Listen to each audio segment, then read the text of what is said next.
Hi everyone, it's Michelle with Country Morning Creations. I am here with my August monthly journal, and what I do is every month I make a new journal. It's a little traveler's notebook-ish sized journal, and I do what's called flow journaling in it. In other words, I sit down every morning and I just kind of write the random thoughts that come to my mind. It really helps me organize my day by doing it first thing in the morning. So in this video, there's three different things. We're going to start with an actual tour of my journal, and then I will do how I did this cover, and then the last thing will be my August cover page. So I will divide those out so you can jump to whatever section you would like. But let's jump into actually this journal. It is one of my few fabric covered journals that I've done. I usually do just maybe a cardstock printed kind of journal, but this one I coffee dyed this ticking stripe, and I used printable canvas. So this is from Amazon, and I attempted to sew it, and in the section where I go over how I made this, I give you some tips and tricks for working with this product, because it wasn't real successful to try to sew on it, but I went ahead and did my best. So I have cheesecloth behind this.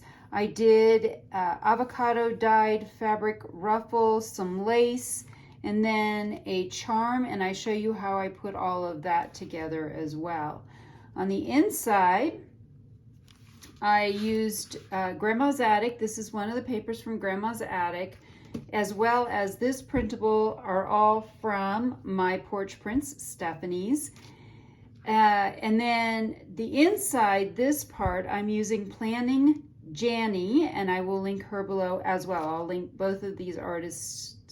Planning Janny, I belong to her monthly Patreon account, and so I get that. And some of this stuff, I have my usual stuff in here, but one of the things I did was I decided to add a really nice lace edge to some of the pages. So I have some old antique French music in here. And I used some of my darker coffee stained paper. This is my 28-pound hammer mill paper that's acid neutral, that has also been dyed with acid neutralized coffee. I will link both of those videos, one how I do this coffee dyeing, and two how I make my coffee acid neutral. And I've done that for this tracing paper as well, and I just love the sound of that. I've gone back to using more of that. So more flips, more of that sort of thing. This is a dictionary page that has August in it, because this is for my August one. I love how dark this turned out. It is a 5-hole pamphlet stitch using some crochet thread that used to be my grandmother's, actually. And so that is fairly simply what my journal looks like. It is not quite the end of August when I am filming this, so I'm not quite ready to put this into my oh, here it is. This is my July and my reusable book cover, which I showed you last time. But this is my July one, and this was my July cover page. And this is what I'm talking about with, I do a little bit of collaging on each page. On my flips, I collage that as well as the page. And then I kind of just write until I run out of room. And what I love about Planning Janny is I print everything onto sticker paper, and that makes it really easy to just journal wherever. I don't have to worry about taking glue with me or anything like that. Sometimes I'll put a title to it, but generally speaking, I just flow journal is apparently what it's called. I found that out recently. So that is most of it. I have a couple of more pages left for this journal until August. but I'm probably posting this video on July 30th, so this will be done and I will be ready to put my new journal in on that day, and it's all ready. So if you'd like to stay, I'm going to go over both how I did this cover as well as the process video for my August cover page. I hope I've inspired you to be creative today. I am working on my August journal, my flow journal. I just learned that that's actually what it's called. What I do in the mornings is flow journaling. And I wanted to share with you a little bit of what I'm doing. So what I've done is I have this from Grandma's Attic, which is a My Porch Prints, and I printed this out onto the off-white cardstock, and then I've glued this coffee-dyed fabric, the ticking stripe, to the other side. Then I grabbed some of this sticky back canvas, self-adhesive canvas sheets by Ranger, and I printed on it as well. These are the, oh, now I can't remember what they're called. This is also from My Porch Prints. If you haven't figured it out, I'm kind of on a pink kit for this month. And what I plan to do, I love this one, and I'm going to cut it out. I'm going to sew around it, leaving the sticky back paper on it. And then we'll come back, and I'm also going to do some alterations to this. I'm thinking this is a little bit rough around the edges. I may do some pinking, I may add some lace, and I'm going to do probably some stitching. So when I come back, I will show you how we're going to put this together. But again, this is actually fabric that has a sticky back to it. So the first thing I'm going to do is cut this out, and I think I'm going to do some stitching on it as well. I can't wait to share with you what I do next. Well, I have certainly learned a lesson. I went ahead and stitched all of this. I just did a zigzag stitch around the outside, and then I also sewed some lace. I think that turned out beautifully. Then I thought, okay, I would really love to have stitching around this. What I learned is don't do it, because as you can see, places like this, the bobbin didn't always grab. What I found out when I was done sewing this, and then I went to try to sew something else afterwards, the needle was all sticky because it got sticky because this is a sticky back piece. So I don't recommend sewing around these. If you're using that linen, the sticky back muslin or canvas like this, don't sew around them. So these last three I will not stitch around because it really doesn't work well. And by the end here, you can see this was coming in at the end. This was the very last bit of stitching I did. I started here and went up and around, and you can see that a big part of it didn't even stay. So anyway, that is where I am. Now I do want to put a little bit of texture behind this as well. My thought is, and I just bought a brand new thing of cheesecloth. So I'm going to cut a bit of this off. Don't worry, I will use it later.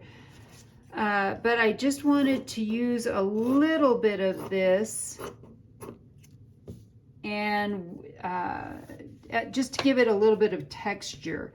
So my thought is I'm going to peel the sticky back, stick it to this, and then put the glue on the back of everything and stick it to my cover. So this is going to be an interesting part. Can I get this sticky back off through the where I've stitched it without, and I think I'm going to try going around it this way. I'm going to just where I stitched it because it's perforated, and that should now help get it off the outside. What I'm really not sure about is how I'm going to get this off of the other parts. I think I'm just not going to worry too much about, move that out of the way. I'm not going to worry too much about the part that's inside. And obviously, like I said, lesson learned, don't sew this with your sewing machine. Not if you like your sewing machine. So yeah, this was quite the challenge. Let's see if, because I don't have anything stuck here, this is quite sticky too. I'm impressed. So I think we're going to be able to just peel the rest of this mostly into bigger chunks. Let's see what we can do.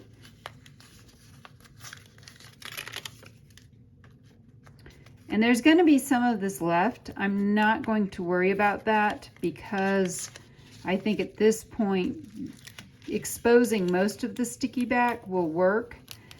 And I don't know, honestly, this seems to be really sticky. I think it would actually stick really well onto fabric or things like that. So I think this is going to stick well. I'm just not sure. We'll see. All right, let's get this last little bit off. You can see that on the corners too, it wasn't sticking real well.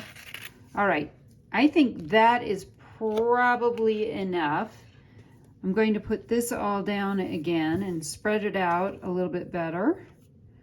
And then my thought is to simply stick this down like that, and then I'm going to come back and trim around this. I guess we could cut over on this side first. I don't want to leave a ton on the outside edges because this is not very wide. So I'm just going to trim this kind of sort of short around the edges, maybe about 1/4 of an inch. And I'm just going to neaten this up real quick.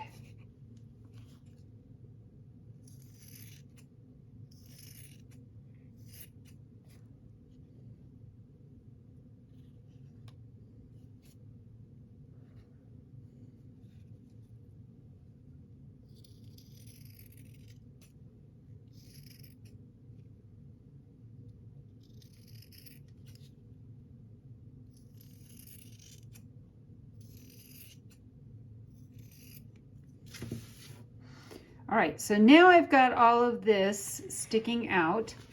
Let me double check that I'm doing this right side up. Oh, I am. I know, I'm so surprised by myself some days. Today seems to be one of them. And my thought is I'm going to place this a little bit higher on here. And so I'm just taking my glue. Again, this is no longer sticky because I've stuck all of this stuff to it. And so now we kind of have to get the glue down into the fabric through all of these layers. Some of you may go back and say, I don't want that many layers. I just was looking for some really good texture for this piece. And then we're going to fray all of the edges. All right, I think I can do this. We're going to line this up about there and push it all down so that it sticks really well through all the layers of the cheesecloth. And then I like to just pull off some of this cheesecloth like that.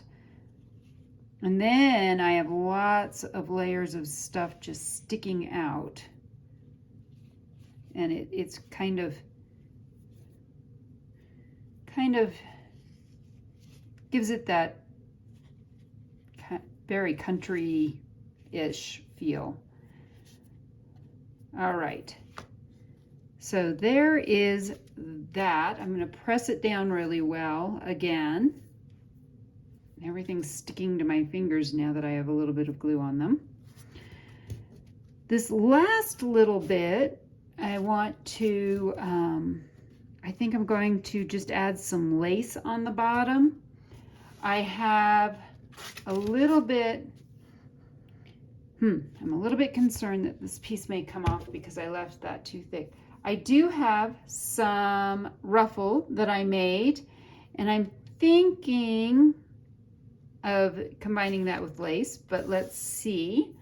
I also have just some regular pieces of lace, which could be really pretty, put across the bottom there. I have some of this ribbon, which could be really pretty with this as well. And I've done that in the past and it's turned out really nice. Let's see, I also have, let me see, where is this lace? Oh, perfect, it's a little scrap even. So sometimes what I've done in the past when I've got a section like this is I put a piece like that and then a piece of ribbon and then another piece of lace off the bottom. And I'm not sure that that's not just overdoing it. So maybe we'll just do a piece of the satin ribbon. No, I like this better. I think I'm going to do a piece of this, a chunk of this with the lace. Oops, it goes that way. With some lace maybe in the middle, and then that ribbon sticking through the top. Oh, now that's kind of more the feel I am going for. I like that. So I am just going to cut off a piece of this. And let's see, how long do we want that? I don't want it to be really, really long. I think we're going to cut it. Let's cut it right there as well.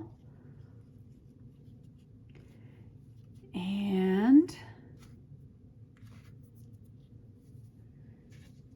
I'm just going to glue this part down, not the whole, all the other ruffly parts. We're going to glue that right there-ish, kind of straight. And then I'm going to trim this up so that I get whole scallops from this. I love this lace. And I'm going to put this lace on. That works just perfect. We're going to add this lace, whoops, down here on the bottom. Double checking, that's the back. All right.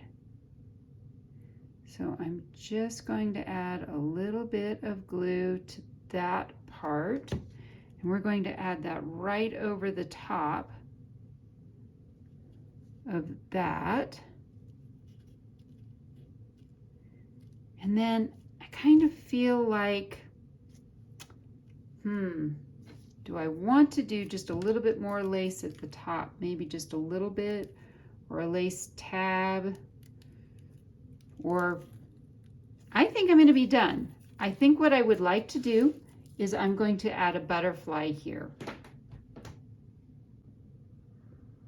So I went ahead and grabbed a butterfly charm that I want to use, and I love hanging things off of lace. And I grabbed my jeweler's kit of things that I use. This butterfly is in silver. Looks like it goes that way. Which way does it go? Oh, I think it does go this way. Okay, so that's in silver. So I'm going to grab a silver jump ring. And I think I like that size better. And I need to grab also a silver bulb hook. So I bought a bunch of these, like 1,000 of them, off of Amazon. And they're just a lot less expensive than the ones by Tim Holtz. I think they're a little bit bigger also. That's fine. it's going to work for what I need. But what I usually find is if I just run the bulb pin through this, it won't lay flat. So I'm going to show you how to put one of these rings on. The biggest and most important thing, and I have a whole tutorial on using these, the most important thing that you do is you don't pull it apart, you want to twist it, because once you pull it apart, you won't be able to really, it weakens it, I guess, is the point. So we just wanted to pull it like that, and then I'm going to squeeze this just a little bit from the sides so that there's no more gap. And now we have this on a jump ring, and I have to figure out which direction I want this to go. It looks like it's going to go this way. And I think I'm just going to, oh, you know what? Let's put it this direction.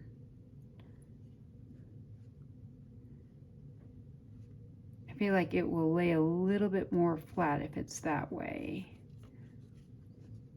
Ah! There we go.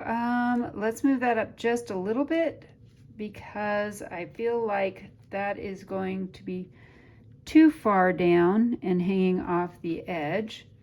But I definitely love things that are not centered. Oh, and here we go. I'm going to run this through some of this fabric too. This will help hold everything together.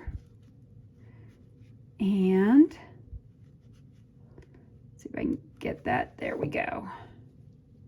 So now when I pin this, it should be right side up and perfect. All right, so I am done with the cover for this. I'm going to go ahead and add my pages, and I will either I will have shared my whole journal before this or after this.